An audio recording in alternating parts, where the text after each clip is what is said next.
L'encadrement du 15 de France devait avoir des yeux partout ce week-end, sur les terrains de Coupe d'Europe pour suivre les internationaux, mais aussi en Italie où les Springboks rencontraient la Squadra Azzurra. Les champions du monde seront les adversaires des tricolores les 2 prochains samedis. Nous avions nous aussi notre espion à Bologne pour analyser le jeu des Sud-Africains. Il s'agissait de Marc 007 Guillaume. Avec Nick Mallette fraîchement nommé aux commandes, les Springboks débutaient leur grande tournée européenne par l'Italie au Stadio Comunale de Bologne. De quoi motiver les troupes de Georges Coste.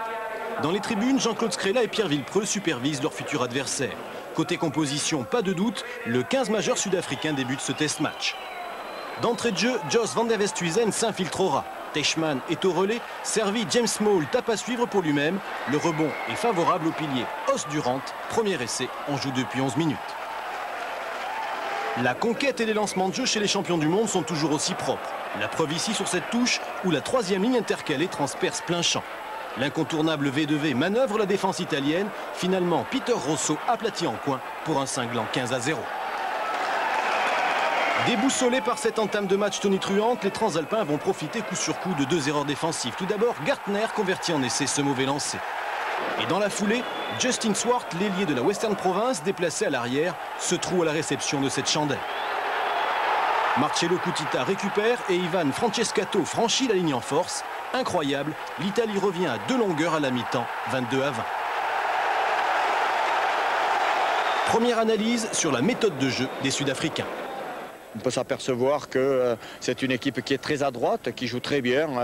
Tous les ballons qu'elle a, elle garde un rythme de jeu avec la balle dans la main qui est quand même intéressant. Elle fait très peu de fautes, elle perd très peu de ballons. Donc il faudra être, je crois qu'il faudra être très performant au niveau de ce défi physique pour rivaliser avec eux. Un défi physique certes impressionnant, mais une alternance de jeu toute faite d'intelligence. Sous cette chandelle, Swart commet un en avant, mais Johan Erasmus en profite. Nous voici à 29-20. Revenu à 3 points à l'heure de jeu, l'Italie va encaisser 4 essais en 12 minutes. Usés physiquement, les Transalpins s'effondrent. Les Springboks s'engouffrent dans les espaces libres. Erasmus, excellent, signe ici le tournant du match.